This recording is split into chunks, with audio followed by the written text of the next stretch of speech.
I know that I'm not worthy, Lord. Is a man standing behind a pulpit in a small Baptist church in Benton, Arkansas, and he has no idea that millions of people around the world are convinced he is the most famous human being who ever lived. He doesn't dress like a rock star. He doesn't perform. He doesn't court attention or controversy. He shows up on Sunday mornings in a modest suit, opens his mouth to lead his congregation in worship, and sends the kind of quiet, unassuming energy that you'd expect from a lifelong man of God in a small southern town. Nothing about him screams spectacle. Nothing about him demands a second glance. Until he sings. And the moment he does, the moment that voice leaves his throat and fills whatever room he's standing in, something happens to people. Something they can't immediately name and can't easily shake. Because the voice that comes out of Pastor Bob Joyce doesn't sound like a man who spent his life in Arkansas churches. It sounds like a man who spent his life selling out stadiums. It sounds like a man who recorded 60-something albums. It sounds with a specificity that is almost violent in its precision, like Elvis Aaron Presley. Not similar to Elvis, not a tribute to Elvis, not the kind of imitation you'd hear from a Vegas impersonator doing their best on a Saturday night.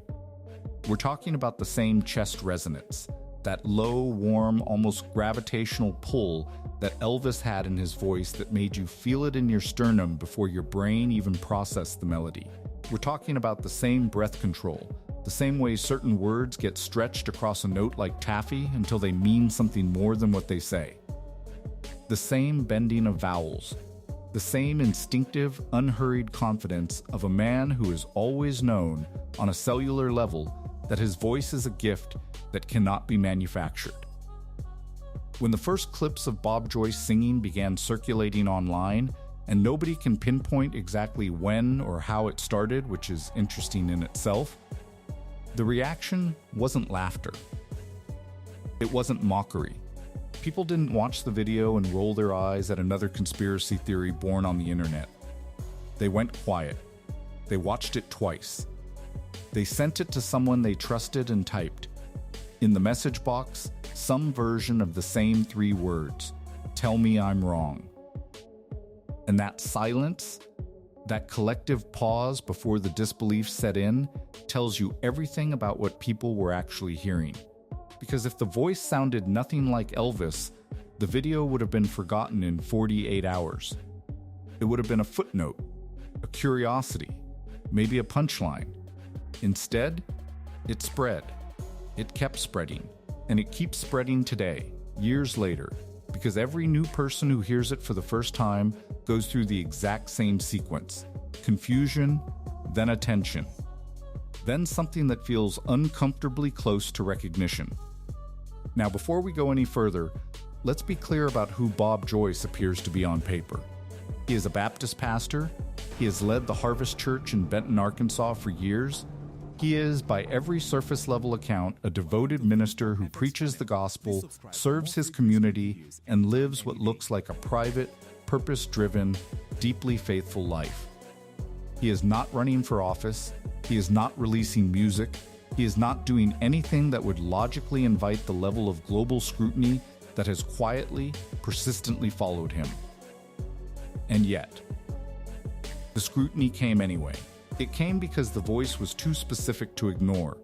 It came because coincidence has a ceiling, and when you hear something that precise, that unmistakably anatomically similar to one of the most distinctive voices in the history of recorded music, you stop calling it coincidence and start asking harder questions. The question the internet asked first was the obvious one. What if Elvis never actually died? It sounds absurd. We know that. August 16th, 1977 is one of the most documented days in American cultural history. The headlines were global. The grief was real and overwhelming and witnessed by hundreds of millions of people. Elvis Presley was pronounced dead at Baptist Memorial Hospital in Memphis, Tennessee at 3:30 in the afternoon. He was 42 years old.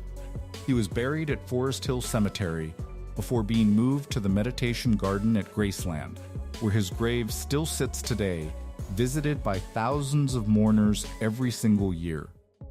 All of that is real. All of that is on record. And yet, there have always been cracks in the official story. Small ones. Details that don't quite sit flush. Inconsistencies that were explained away quickly, perhaps too quickly, by people who had every reason to want the questions stopped before they started. And then, Bob Joyce opened his mouth in a church in Arkansas. And people who had never believed in conspiracies a day in their lives started to wonder. The voice was just the beginning. Because when researchers, fans, and a growing wave of genuinely serious observers started looking closer, past the voice, past the immediate reaction, at the face, at the hands, at the timeline, at the paper trail that should have been there and in some critical places simply wasn't, something far more disturbing started to take shape. And that's exactly where this story gets dangerous. Here's the thing about evidence. A single piece of it means almost nothing. One similarity, one coincidence, one detail that doesn't quite fit, that's easily dismissed. That's what skeptics do, and they're right to do it. But evidence doesn't work in isolation. It stacks, it builds. And when it builds past a certain point, the architecture of coincidence starts to look less like accident and more like architecture. So let's build it. Start with the face. Not in the vague, impressionistic way people say someone looks like a celebrity, the way you might squint at a stranger across a restaurant and think they remind you of someone famous. We're talking about structural, specific, biometric similarity. The jawline on Bob Joyce carries the same broad, squared-off foundation that Elvis had. The kind of jaw that reads as strong from every angle, that gives the face a particular gravity even in repose.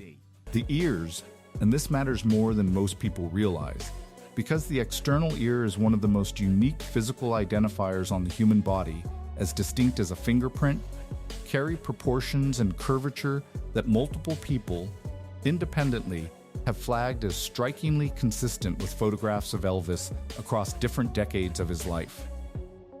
These aren't observations being made by fans who want to believe. Some of them are being made by people who started out looking to debunk the whole thing and found themselves unable to close the case as cleanly as they expected. Then there's the age mathematics, and this is where it gets quietly unsettling. Bob Joyce's publicly stated birth year, when placed against the calendar, would make him roughly the same age Elvis Presley would be today. Not approximately, not in the same general era. The same age, and while that alone means nothing, millions of people were born the same year as Elvis. When it sits alongside everything else, it stops feeling like a footnote and starts feeling like a coordinate on a map.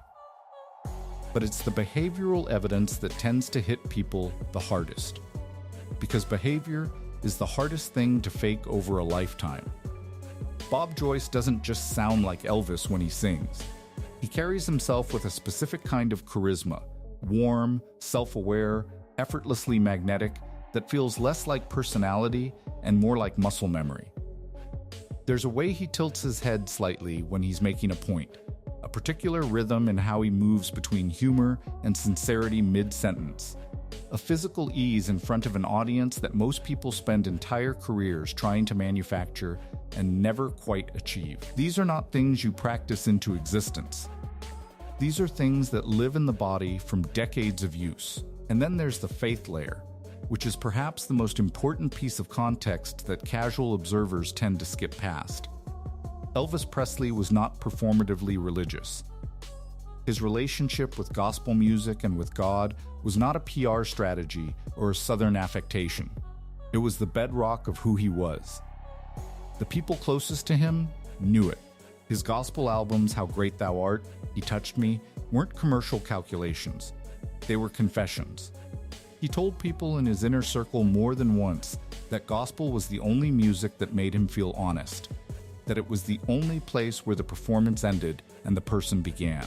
He was a man who, underneath the jumpsuits and the spectacle and the machinery of fame, genuinely wanted to live inside his faith. And if you understand that about Elvis, really understand it, then the idea of him disappearing into a life of ministry stops sounding like fantasy and starts sounding almost inevitable, which brings us to the detail that researchers keep returning to, the one that generates the most heated debate and the least satisfying resolution. Bob Joyce, for a man who has lived a public-facing life as a pastor and community figure, has a biographical backstory that is remarkably thin on verifiable documentation from certain periods. Childhood photographs have not surfaced publicly in any meaningful way. Early records that would typically anchor a person's personal history, the kind of paper trail that accumulates naturally across a life lived in one place, are not easily found. Now, this could mean many things: privacy, simplicity, a family that didn't document itself heavily.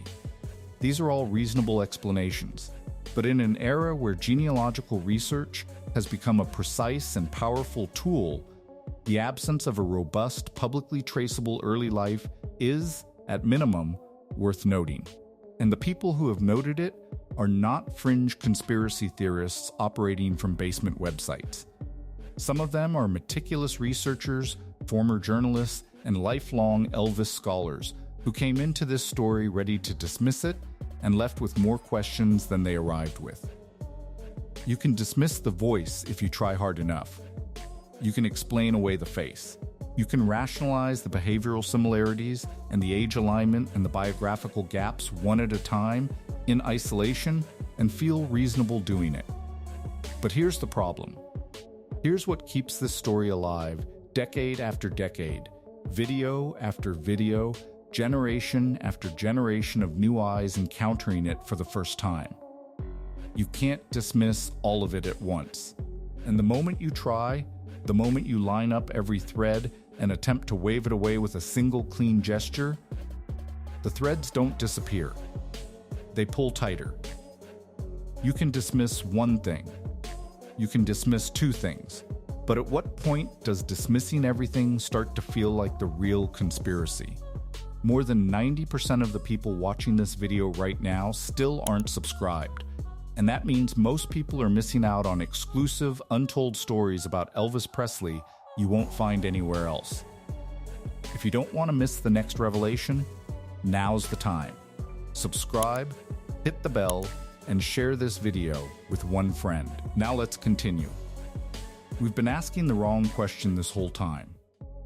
The debate is always centered on whether it's possible, whether the voice matches, whether the face aligns, whether the timeline holds together under scrutiny, and those questions matter.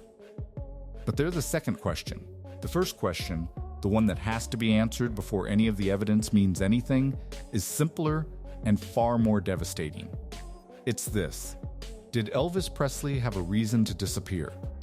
Not a small reason, not a passing frustration or a bad year that could be weathered. A real reason. The kind that builds over years until it becomes the only door left in the room. The answer is yes. And once you understand the full weight of what Elvis's life had actually become by 1977, the idea of him faking his death stops being a conspiracy theory. It starts being the most rational decision a cornered man could make. Let's go back. Not to the early Elvis, not to the electricity of Sun Studio, or the scandal of the hip movements, or the rocket fuel rise of the most transformative career in the history of American music. Go to the end. Go to the last 2 years, the last 18 months, the final stretch of a life that had quietly, systematically been stripped of everything that made it worth living. By 1977, Elvis Presley was a man who woke up every morning inside a gilded cage that he had no legal mechanism to escape. Graceland, which the public imagined as a palace of excess and pleasure, had become something closer to a very expensive prison. He rarely left. The outside world had become a logistical nightmare: security, crowds, the impossible weight of being Elvis in public, and so he stayed inside, surrounded by the same rotating cast of handlers and yes men, eating badly, sleeping at wrong hours, and medicating a pain that was as psychological as it was physical. The physical decline was real and it was brutal, and Elvis knew it better than anyone. He saw the photographs. He read the reviews. He knew what people were saying, that the king had become a caricature, that the man who had redefined cool was now a bloated, stumbling ghost of himself performing in rhinestone jumpsuits for audiences that came as much out of nostalgia and morbid curiosity as genuine admiration. That humiliation lived inside him. He was a man of enormous pride and enormous sensitivity, and the gap between who he had been and what he had become was a wound that never closed. But the personal deterioration, as devastating as it was, wasn't even the most inescapable part of the trap. The financial reality was. What most people don't know, what gets left out of the documentaries and the tribute specials and the carefully curated myth of Elvis, is that by the mid-1970s, he was in catastrophic financial trouble. Colonel Tom Parker, his manager, had structured their arrangement in a way that was less a partnership and more an extraction. Parker took an obscene percentage of everything Elvis earned. He steered Elvis away from film projects and international tours that would have expanded his legacy and his income. Because Parker had his own reasons, legal reasons, reasons tied to his own complicated immigration status, for keeping Elvis working domestically. The most valuable thing Elvis possessed was the idea of Elvis. The myth, the untouchable, undeniable, larger-than-life construct that had been built around the actual human being like a gilded cage. And anything, any piece of footage, any recorded conversation, any unscripted moment that showed the human being instead of the construct was, in Parker's calculus, a direct threat to the asset. So it disappeared. Quietly, legally, completely. What makes this particularly suffocating when you trace it through the documented record is that Parker's suppression wasn't limited to obviously damaging material. He wasn't just pulling footage that showed Elvis in crisis or conflict. He was pulling footage that showed Elvis being brilliant, in ways that contradicted the commercial direction Parker had chosen for him. Rehearsal footage that revealed a musical intelligence that didn't fit the Vegas showman narrative. Conversation recordings that showed an intellectual depth that complicated the simple, accessible, non-threatening image Parker had spent years carefully constructing. Even moments of genuine joy, unperformed, unmanaged, real, got locked away because joy, real joy, implies a full human interior. And a full human interior is harder to package than a myth. Then there is the estate. And this requires a careful, honest conversation, because the people who have managed Elvis's legacy since 1977 have done genuine work, preserving recordings, authorizing documentaries, maintaining an archive that might otherwise have scattered completely in the decades after his death. That work is real and it matters. But preservation and access are not the same thing. And the criteria by which the estate has historically determined what gets released, what gets licensed, and what stays in the vault have never been fully transparent. What we can say, based on the documented record of what has and hasn't been made available over nearly 5 decades, is that the footage most likely to complicate the approved narrative. The footage that shows Elvis pushing back, breaking down, speaking plainly about the conditions of his own life, has consistently been the footage least likely to surface through official channels.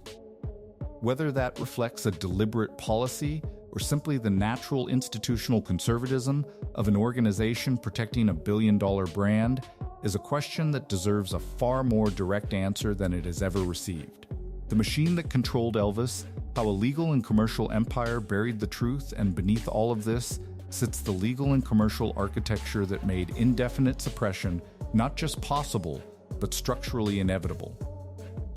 Copyright law, estate control, and the licensing infrastructure built around Elvis's image created a system where the people with the strongest financial interest in controlling the narrative, and who, by that point, may have been too deep inside the system built around him to find a way out. That is not the story of a heart that simply stopped. That is the story of a man who was failed, deliberately, systematically, and with full knowledge by the people closest to him. here is something that should stop you completely. Right now, today, as you are watching this video, the full medical records surrounding Elvis Presley's death are still not available to the public. Not partially restricted, not pending a scheduled release. Still sealed, still controlled, still sitting behind legal and institutional walls that have held firm for nearly 5 decades, surviving every shift in public records law, every freedom of information request, and every investigative push that journalists and researchers have mounted against them. And the entity that sits at the center of that control, the organization that has the most direct influence over what gets released and what stays buried, is Elvis Presley Enterprises, the corporate body that manages the king's legacy, his image, his music, and apparently the story of how he died. That is not a coincidence. That is a decision. And it is a decision that has been made, renewed, and defended every single year since 1977. To understand why that matters, you have to understand what Elvis Presley Enterprises actually is and what it has always been designed to protect. On Parker's terms, on Parker's schedule. Elvis couldn't tour Europe. He couldn't pivot his career creatively. He couldn't make the kinds of decisions that artists make when they control their own futures, because he didn't control his. Parker did. And the money that should have been accumulating into generational wealth was hemorrhaging in ways that Elvis, despite his intelligence, may not have fully grasped until it was too late. He was trapped, financially, contractually, physically, emotionally. And the people closest to him, not the ones on the payroll, but the ones who knew him before the fame calcified into mythology, said that in the final months of his life, Elvis talked about wanting out. Not in coded, deniable ways. In direct, searching conversations about what it would mean to simply cease being Elvis. To put it down, to walk away from the machine that had consumed him and find something quieter, something real, something that belonged to him and not to the industry that had built itself on top of him. He was also, it must be said, a man of profound and genuine faith. This cannot be overstated. And faith, for a man in that kind of desperation, is not just comfort, it's also a map. It points somewhere. It suggests that there is a life worth living outside of fame, outside of performance, outside of the version of yourself that the world has decided you are. Elvis knew the gospel tradition intimately, not academically, but spiritually, in the way that shapes how a person thinks about redemption and second chances and the possibility of becoming someone new. So ask yourself, and ask it seriously, without the reflex to dismiss it, if a man wanted to disappear, where would he go? Where would he go where his privacy would be protected by something stronger than a contract or an ENDA? Where would his silence be a virtue rather than a secret? Where would he find purpose, community, and the one thing he said always made him feel real? He would go to the church. Elvis didn't just love gospel music. He told people gospel music was the only thing that ever made him feel like himself. So ask yourself, where would the real Elvis go to feel real again? Let's be honest with each other for a moment, because this story deserves honesty more than it deserves drama. And the honest thing to do, the intellectually responsible thing, is to look directly at the counter-arguments, not around them, not through them, directly at them. Because if this theory collapses under scrutiny, it should collapse. And if it doesn't, if the counter-arguments turn out to have their own cracks, then that tells us something too. The official record is clear. Elvis Presley died on August 16, 1977. There is a death certificate. There was an autopsy. There were medical examiners, credentialed professional people who documented the cause of death.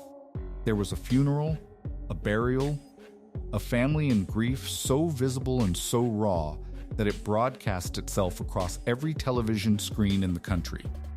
These are not small things. These are the load-bearing walls of the official story. and they were built by real people with real authority and real accountability. Dismissing all of that entirely requires a level of institutional conspiracy so vast and so coordinated that it strains credibility in its own right. And yet, the autopsy findings were not made fully public for years. The complete toxicology report, the document that should have definitively answered every question about what killed Elvis Presley, was sealed. Sealed and kept sealed for over 2 decades. When it was finally released, it raised as many questions as it answered, and the medical community that reviewed it was not unified in its conclusions. The official cause of death shifted in its framing more than once. Different doctors who examined the evidence reached different conclusions.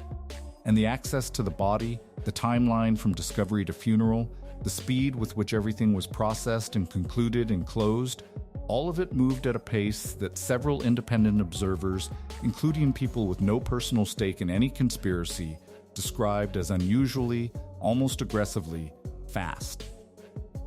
Then there's Vernon Presley, Elvis's father. A man who by every account loved his son with a completeness that defined his entire existence. People who were present in the days immediately following the death announcement described Vernon's behavior as strange in ways they struggled to articulate, not the paralyzed, disintegrating grief of a father who had just lost his only child, but something more complicated, something that flickered, at moments, with an emotion that didn't quite match the occasion. These are subjective observations reported by human beings with their own biases and limitations, but they were made, they were documented, and they haven't disappeared. Now bring Bob Joyce back into the frame, because he hasn't been silent on this. He knows the theory exists, he knows millions of people have watched videos about him, analyzed his voice, compared his face to old photographs, and concluded, some of them with genuine conviction, that he is Elvis Presley living under a different name in a Baptist church in Arkansas. And he has addressed it. He has sat in front of cameras and denied it, calmly and with what appears to be good humor, the way a man addresses a rumor he finds more absurd than threatening. But fans, the ones who have watched those denials frame by frame, the ones who study this the way other people study case law, point to something in those moments that they find more unnerving than reassuring. The smile that arrives a half second too early. The answer that redirects rather than refutes. The particular brand of patience he shows when discussing it, the kind of patience that doesn't look like a man tired of a ridiculous accusation, it looks like a man who has made peace with carrying a secret. These are interpretations. They could be wrong. But they are consistent, and they keep being reported by people who watch the footage independently of each other. And then there is the silence that speaks louder than any of it. Bob Joyce has never taken a public DNA test. He is under absolutely no legal or moral obligation to do so. That much is unambiguous. A private citizen does not owe the internet a biological confirmation of his identity. But we live in a world where a single cheek swab, processed by any number of widely available consumer genetic testing services, would end this conversation permanently and completely. It would close the file. It would silence the theorists, vindicate the skeptics, and give Bob Joyce his privacy back in a way that no denial ever fully has. The test has not happened. The demand for one has not been met. And in the absence of that resolution, the question does not shrink. It breathes. Here's what this story is really about. Underneath all the evidence and the counter-arguments and the biographical gaps and the voice comparisons, it is about grief. It is about the particular, irrational, deeply human refusal to accept that someone who mattered that much is simply gone. Elvis Presley didn't just make music. He made people feel something about themselves, about their own capacity for joy, for longing, for the kind of beauty that doesn't apologize for itself. And when that disappears from the world looks for it. It keeps looking. It finds a voice in a church in Arkansas, and it holds on, because holding on feels better than letting go. Whether Bob Joyce is Elvis Presley or not, The reason millions of people need him to be says everything about what Elvis meant and nothing about what is actually true. Maybe the question was never really, is Pastor Bob Joyce Elvis Presley? Maybe the real question is, why does it matter so much that he might be? And why, after nearly 50 years, does the answer still feel just out of reach? If this story got under your skin the way it got under mine, drop a comment below right now. Tell me, do you believe him? Because I genuinely want to know where you land on this. And if you haven't subscribed yet, do it now. The next story is already waiting. We'll see you there.